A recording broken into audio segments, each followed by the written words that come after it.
बिखरे हुए परिवार को जोड़ने का काम करो। ध्यान रखिए, ये फूलों की माला को सजाने का काम करिए। सारी जगत में तुम्हें सम्मान मिलेगा, स्नेह मिलेगा, प्यार मिलेगा। ऐसी बहू बन करके दिखाओ, आदर्श बहू बन करके दिखाओ। ऐसी बहू बन के क्या होगा? डोला ससुराल में रखा, हम आई एम सेपरेट सेपरेट, तुम अलग और हम अलग। ये कहानी कभी पीहर में घटेगी तब तुम्हें आंसू बहाना पड़ेंगे, क्योंकि तुम्हारे माँ के घर में भी एक बहू आने वाली है। ध्यान रखना मान्यवर, मैं जानता हूं तो देवरानी जिठानी को इतना प्रेम था उनके भीतर, इतना प्रेम कि सगी बहनें भी क्या प्रेम करेंगी, इतने प्रेम से रहती थी।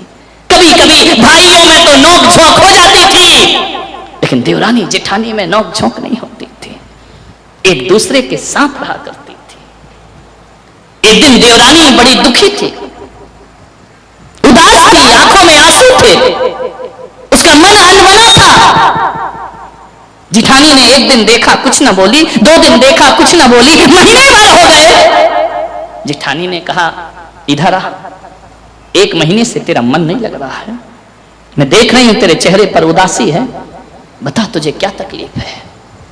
कभी पूछ लिया करो घर में कोई उदास हो तो, ऐसा नहीं कि अपना काम बनता और भाड़ में जाए जनता, नहीं। पूछ लिया करो, कभी सास उदास हो तो पूछा करो, कभी देवरानी उदास हो तो बात कर लिया करो। पूछने से तुम किसी की समस्या का हल नहीं कर पाओगी, लेकिन उसका मन तो हल्का कर दोगी ना। उसने पूछा बहन इधर आ, तुझे क्या तकलीफ है? बोली भाभी मैं क्या बताऊं? बोली नहीं, तुझे बताना पड़ेगा, ये उदासी मुझे बर्दाश्त नहीं होती है। तू तो खिलखिलाती थी, हंसती थी, ऐसी उदासी क्यों करती? इतना प्रेम था दोनों में कि जिठानी अमीर परिवार से थी और देवरानी गरीब परिवार से थी। तीज त्योहार पर जिठानी के घर से महंगे महंगे कपड़े आते थे पीहर से, देवरानी के घर से नहीं आते थे, गरीब की बेटी थी। लेकिन उस जिठानी ने कभी अपने पीहर की बड़ाई नहीं की। जो बहू ससुराल में पीहर की बड़ाई करती है, उसके ससुराल को उजड़ने में ज्यादा समय नहीं लगा करता है। ध्यान रखिए, जहां रहती हो वही तुम्हारा जीवन है। जब भी नई साड़ी आती थी उसके पीहर से, जानते हो ये छोटी छोटी बातें घरों को कैसे जोड़ती हैं। वह साड़ी लेती थी, बैठक रूम में बैठती थी और देवरानी से कहती थी बेटा 15 दिन ये साड़ी तू पहनना और तेरी उतरी साड़ी 15 दिन बाद मैं पहनूंगी। अरे जिन देवरानी जिठानी में इतना प्रेम है, मैं तो कहता हूं उस घर में शनि भी आएगा तो आकर के दरवाजे से वापस लौट जाएगा। किसी की कुदृष्टि नहीं लगती है दरवाजे के सामने काली मटकी लटकाने से। ऐसा नहीं कोई बुरी निगाहें तुम पर ना पड़े। मैं तो कहता हूं देवरानी जिठानी सास बहू इतने प्रेम से रहो, बुरी निगाहें खुद रिफ्लेक्ट होकर के वापस चली जाए और तुम्हारा घर मंदिर जैसा स्वर्ग बन जाए। पहले उसे पहनाती थी। उसने पूछा, समय हो रहा है, 4-5 मिनट में खत्म करता हूं। पूछा उसने क्यों उदास है तू? उसने कहा भाभी कि तुम्हारे देवर है ना, इनकी दुकान में बहुत घाटा लगा है, ये मुंह से कुछ नहीं बोलते हैं, सब कुछ बर्बाद हो गया है, जो जमा पूंजी थी वो भी खत्म हो गई। तो इसमें तू चिंता क्यों करती है? भाभी मैं जानती हूं तुम मेरा बहुत ध्यान रखती हो, लेकिन मुझे चिंता तो होगी ना। उनका व्यापार चौपट हो गया, उन्होंने कर्जा कर लिया है। जेठानी ने कहा तो कोई बात नहीं ना, इन्होंने कल रात को मुझे आत्महत्या करने तक की बात बोल दी है। वो भैया से कुछ नहीं कह पाते, आपसे कुछ नहीं कह पाते। भाभी ने कहा तू चिंता मत कर। गई अपने कमरे में पति के पास, हालांकि इतनी संपन्न नहीं थी वो ससुराल, उसकी तिजोरी में 10 लाख रुपए पड़े थे। उसे जाकर अपने पति से कहा कि वो जो 10 लाख रुपए पड़े हैं ना, वो छोटे को दे दो। पति ने कहा तू पागल है क्या, कैसे दे दो? जो भी करता है चौपट करता है, बर्बाद कर देता है। कितना तो मैंने उसे हेल्प किया है, कितनी मैंने उसे सहायता की है, हर बार बर्बाद करता है, कहां तक मैं उसकी हेल्प करूं? भाभी ने कहा रुक जाओ, एक बात ध्यान रखो, तुम बड़े भाई हो ना, तुमने एक बार व्यापार कराया, उसने चौपट कर दिया, दूसरी बार कराया तो उसने चौपट कर दिया। बोले अब नहीं दे सकता मैं उसे पैसा। उसने कहा यदि तुम्हारा बेटा 3 बार व्यापार चौपट करेगा तो क्या आप उसको पैसा नहीं दोगे? पति चुप हुआ। पति ने कहा तू पागल मत बन, ये जो 10 लाख रुपए रखे हैं ना, बेटे का डॉक्टरी में एडमिशन कराना है, मेडिकल में, मुझे वहां देना पड़ेंगे, उसका भविष्य बनाना है। मालूम है उस भाभी ने क्या कहा? सुनो, ये 10 लाख उसे दे दो, छोटे भाई को। बोले वो बर्बाद कर देगा, वहां मेरे बेटे का भविष्य है। बोले देखो, अपना मुन्ना 1 साल बाद मेडिकल कर लेगा, कुछ नहीं बिगड़ेगा। यदि उसे नहीं दिए ना तो तुम्हारा भाई जिंदगी से हाथ धो बैठेगा। और किसी की जिंदगी से बड़ी कोई डॉक्टर की डिग्री नहीं हुआ करती है, किसी के जीवन से बड़ा कोई उपाधि नहीं होती। कोई बेकार है ये सब चीजें। यदि भाई हाथ से चला गया, मेरा निवेदन है कि यहाँ पे 10 लाख रुपए मेरे कहने से उसे दे दीजिए। मान्यवर, उस भाई ने कहा कि अभी तक मैं तुझे अपनी पत्नी समझता था, लेकिन आज लगा कि तू पत्नी नहीं, तू साक्षात देवी मेरे घर में आई है, मेरे घर को बसाने वाली। उसने कहा कि तूने बच्चे के बारे में क्यों नहीं सोचा, उसके बारे में क्यों सोचा? इतनी समझदार बड़ी बहू थी। उसने कहा तुम जानते हो, बच्चा तुम्हारी जिंदगी में बाद में आया है, भाई तुम्हारी जिंदगी में पहले आया है। तो घर की दौलत का सबसे पहला हक भाई पर हुआ करता है। मान्यवर, इतने आदर्श स्थापित कर सकते हो अपने जीवन में।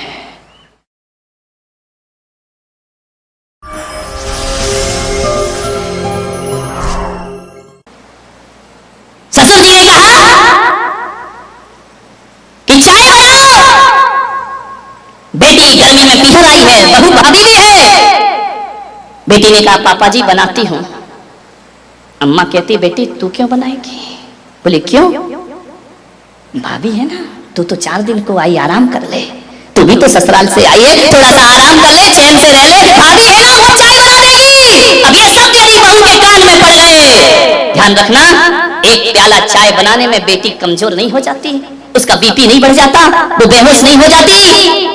ध्यान रखना, एक प्याला चाय में कोई बहुत बड़ी मेहनत का काम नहीं था। लेकिन जब कोई सास ये शब्द बोलती है ना कि तू आराम कर, भाभी बनाएगी, ध्यान रखना, एक प्याला चाय ने तुम्हारे दिलों की दूरियां बढ़ा दी। ध्यान रखिए, छलनी हो जाता है उस बहू का सीना। क्या फर्क पड़ता है यदि बेटी बना लेती तो। और मैं तो इन बेटियों से भी हाथ जोड़ के निवेदन करता हूं, 4 दिन को आई हो, पीहर में आग लगा के मत जाओ। ध्यान रखिए, आधी आग तो ये लोग भी लगाते हैं।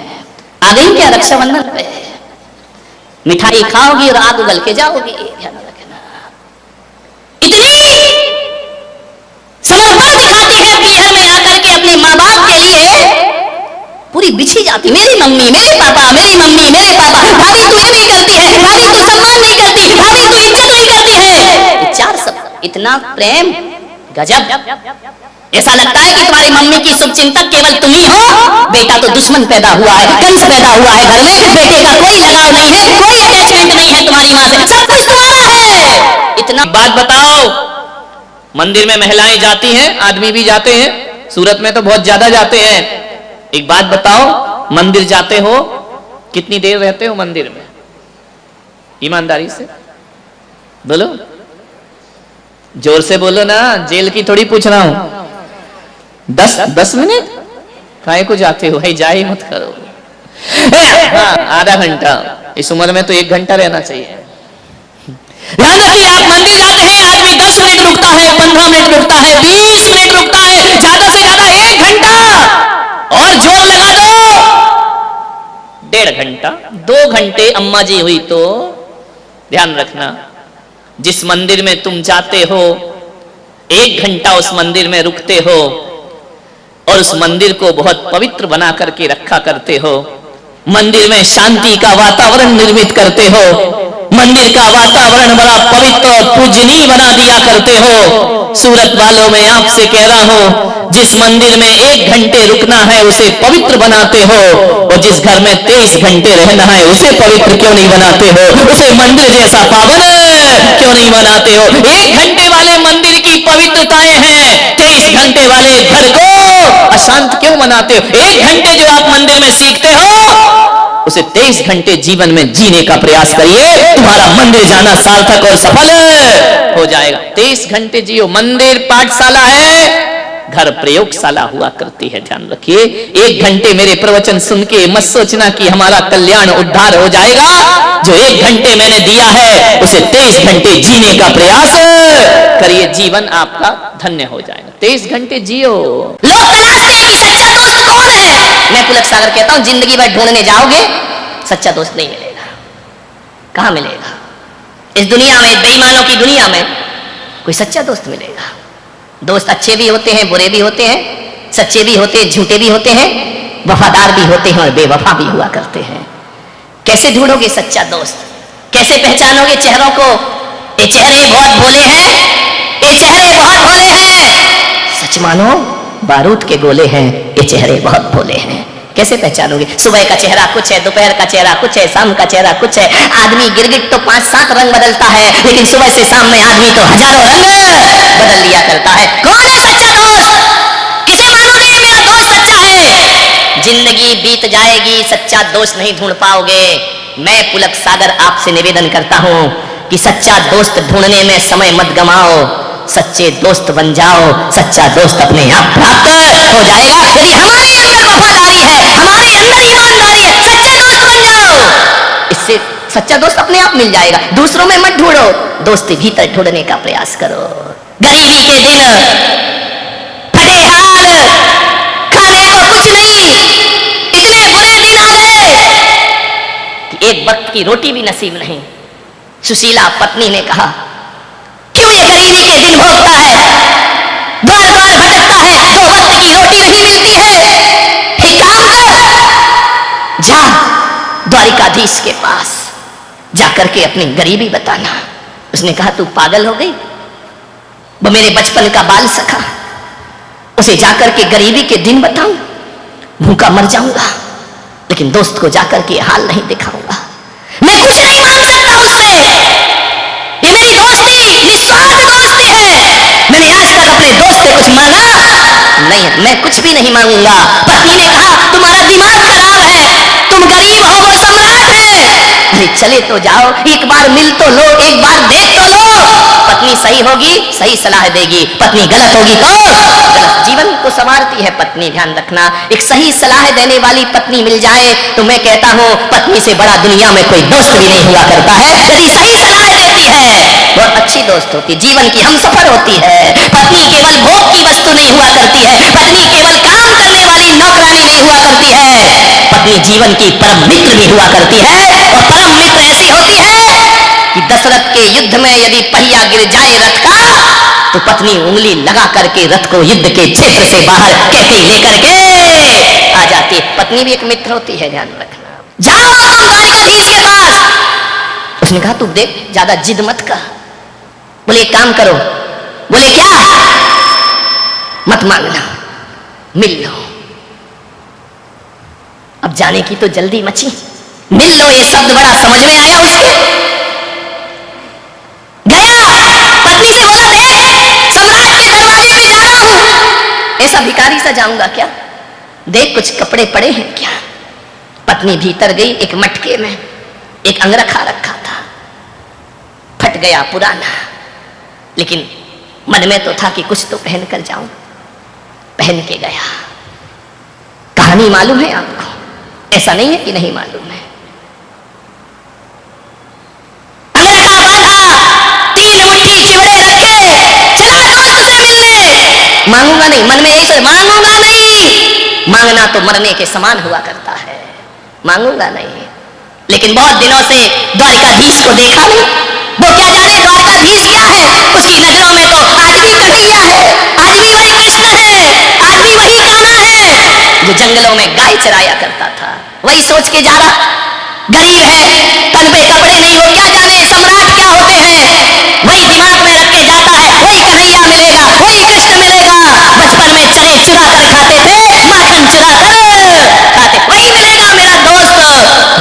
द्वारिका में पहुंचा, क्या देखता है? सोने की द्वारिका, इतनी सुंदर। रोज प्रातः जिसकी बीथियों पर गुलाब जल सिंचा जाता है, जहां बेल लताएं लहराती हैं, द्वार द्वार तोरण द्वार बने हैं, रंगोलियां चौक बनकर के दरवाजों पर पड़ी है, हजारों लोग आ रहे हैं जा रहे हैं, आंख फटी की फटी रह गई उसकी। ये द्वारिका, स्वर्ग जैसी द्वारिका, जैसा लगता है देखकर इंद्र की अमरावती धरती पर उतर आई हो। बड़े बड़े गजराज, अश्वरोही, परिहत्ती, देख करके आंख फटी रह गई। उसने कहा, पगली कहां भेज दिया तूने मुझे? इतनी सुंदर द्वारिका नगरी, सोने की द्वारिका थी।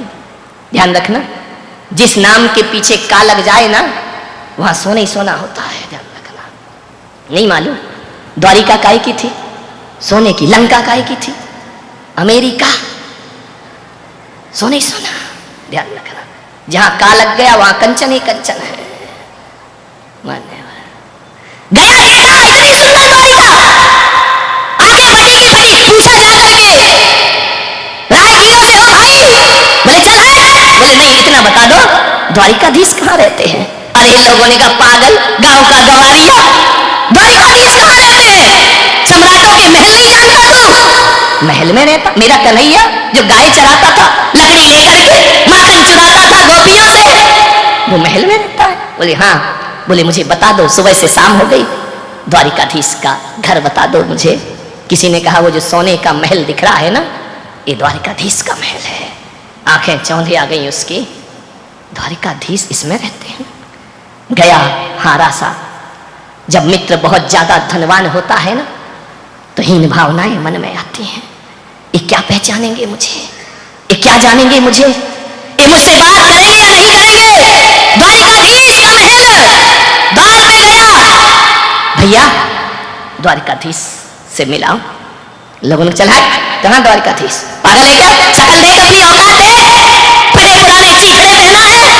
वो कह रहा द्वारिकाधीश से मिला दो, मेरा बाल सखा है। बोले पागल हो गया, पागल खाने में डाले इसको। द्वारिकाधीश और इसके मित्र, ये फटे हाल कंगाल भिखारी, पागल हो गया है। कृष्ण महल में थे, द्वारिकाधीश भोजन को बैठ रहे थे। रुक्मणी ने भोजन परोसा, सत्यभामा पंखा जल रही है। कृष्ण कलश लेकर हाथों का आचमन कर रहे हैं, भोजन के लिए बैठना है।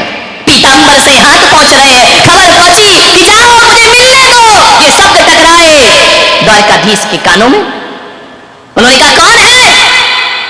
सेवक गए, महाराज कोई एक भिखारी आपके दर पे आया है। भिखारी इतना जिद क्यों कर रहा है? पता नहीं महाराज, दिमाग खराब है उसका। क्या नाम है? बोले नाम तो कुछ बताता नहीं। बोले क्यों? पूछ के आओ वो कौन है और कहां से आया है। सैनिक दूसरे दौड़े आए, बोले महाराज एक भिखारी है, आंखों में कीचड़ है, पैरों में पदत्राण नहीं है, कपड़े फटे हुए हैं, एक कंगाल है, मानसिक रूप से विक्षिप्त है, अपना नाम सुदामा बताता है। सुदामा मेरा मित्र। हाथों में कलश लिए थे, कलश फेंका कृष्ण ने, भागे दौड़े दौड़े भागे द्वार की ओर, दरवाजे की ओर। अरे पागलों से वहां क्यों खड़ा कर रखा है? उसे भीतर लेकर आओ सम्मान के साथ। महाराज आप नहीं समझ रहे ये कौन है? अरे छोड़ो, कहते हैं नारायण। कृष्ण दौड़े दौड़े भागे, पीतांबर नीचे गिर गया। जाके देखा सुदामा खड़ा है। पगले देखा सुदामा ने पीतांबर वस्त्र धारण किए, मोर मुकुट धारण किए, नारायण श्री कृष्ण। राजसिक प्रासाद में द्वारिकाधीश नजरें झुका ली सुदामा ने। कृष्ण ने कहा, मित्र तुम यहाँ कैसे खड़े, क्या हाल बना रखा है तूने? लिया कृष्ण ने और आलिंगन बद्ध कर लिया अपने मित्र का। मान्यवर शायद तुम्हारे रिश्तेदार भी वो प्यार नहीं दिखाएंगे जो प्यार एक दोस्त और मित्र से प्राप्त हुआ करता है। लपेट लिया आलिंगन में। संकुचित है सुदामा, क्या करे इतने बड़े सम्राट और मैं कहां का कंगाल भिखारी। हाथों का सहारा देकर कृष्ण ले गए। रुक्मणी ने देखा, कौन है? इतने सम्मान से लेकर आ रहे हैं। ले जाकर के बिठाया ऊंचे आसन पर। रुक्मणी से कहा, इसके पैर धो। देखो कैसे पैरों में बीमारी फट रही है, खून रिस रहा है। पागल कहीं का, पदत्राण भी नहीं पहनता है। कलश से पैर धोए। संकुचित है सुदामा। ऐसे भी कोई दोस्त होते हैं दुनिया में, ऐसे भी कोई मित्र होते हैं दुनिया में। पैरों को अपने दुपट्टे से पोंछ रहे नारायण कृष्ण, आंखों से आंसू गिरा रहे, पगले ये क्या हाल तेरा है, ये क्या परिस्थिति बना ली तूने, चल स्नान कर। स्नान कराया, गुलाब की पंखुड़ियों के जल से स्नान कराया, सुगंधित लेप लगाए। ये कैसा दीनहीन जीता है तू, मेरा मित्र होकर। कुछ नहीं बोला अभी तक सुदामा, एक शब्द भी नहीं बोला। प्रेम जहां मुखर होता है ना, तो शब्द मौन हो जाया करते हैं। कुछ नहीं बोल रहा। तू इतना लजाया सा क्यों है, तू इतना संकुचित क्यों है पागल? देखना, मित्र के घर गए बरसों के बाद तूने याद किया है मुझे, कहां था तू? कुछ नहीं बोला, मौन है। भोजन परोसा। कृष्ण ने कहा शादी कर ली? सिर हिला दिया, हाँ। अरे मित्रद्रोही, विवाह कर लिया और मुझे याद नहीं किया। एक बार तो मुझे खबर देता। मन ही मन कह रहा तुम कहां सम्राट और मैं कहां कंगाल। क्या तुम मेरे महल में, मेरे झोपड़ी में, शादी में, विवाह में आते? अच्छा एक बात बता, भाभी कैसी है? तेरे जैसी बुद्धू है या थोड़ी समझदार है? मन ही मन कह रहा यदि वो समझदार नहीं होती तो आज मैं तुम्हारे महल में आया नहीं होता। बोला कुछ नहीं। चल भोजन कर। बोल सुदामा, तू पहली बार आया है, भाभी ने क्या दिया है मेरे लिए? सम्राटों को एक भिखारी ने क्या देखी? हाथ से पकड़ लिया, कमर में बंधा हुआ था दुपट्टा। कृष्ण ने कहा क्यों रे, हमसे चोरी करता है? हम चोरों के सरताज और तू हमसे चोरी कर रहा है? भूल गया कैसे माखन चुराया करते थे, कैसे मटकी फोड़ा करते थे, कैसे गोकुल में जीवन गुजारा करते थे? तू ही तो था ना जो खिड़की से मुझे अंदर करता था, जाओ कन्हैया माखन चुराओ। हम जैसे चोरों से चोरी कर रहा है, पागल कहीं का। हम चोरों के, बता क्या दिया भाभी ने? क्या दे? 56 भोग सामने रखे हैं और कहां चिवड़े खिलाएगा? पकड़ लिया जोर से। कृष्ण ने कहा पागल, तू छल मत कर मेरे से। छलिया नाम मेरा है, छलिया नाम तेरा नहीं। तू मुझसे छल कर रहा है, बता क्या है? क्या भेजा? भाभी खाली हाथ नहीं भेजेगी। एक झपट्टा मारा नारायण कृष्ण ने, बिखर गए सारे चिवड़े जमीन पर। कृष्ण ने कहा ये भेजा है? बोले हाँ। बोले एक काम कर सुदामा, तेरी भाभी का बना भोजन तू कर और मेरी भाभी का बना भोजन मैं करता हूँ। सुदामा ने कहा नहीं कन्हैया ऐसा मत करो, पहली बार शब्द निकले, ऐसा मत करो, मुझे शर्मिंदा मत करो। कृष्ण ने कहा पागल है क्या? ये देख मोहन भोग कर, ये 56 भोग कर। जमीन पर गिरे हुए चिवड़े नारायण कृष्ण ने उठाए, एक मुट्ठी खाई, आनंद आ गया, प्रेम बरस गया। दूसरी मुट्ठी खाई और भी आह्लादित हो गए कृष्ण। तीसरी मुट्ठी खाने लगे, रुक्मणी ने हाथ पकड़ लिया। ठहरो, सब कुछ आप ही ले लोगे तो हमारा क्या होगा? इतना प्रेम देखा सुदामा ने, इतना प्रेम, इतना प्रेम, इतना वात्सल्य, इतना स्नेह। मैं आपसे पूछता हूं, आपके रिश्तेदारों में भी इतना प्रेम नहीं मिलेगा जो एक मित्र को एक मित्र से प्यार मिला करता है। ध्यान रखिए।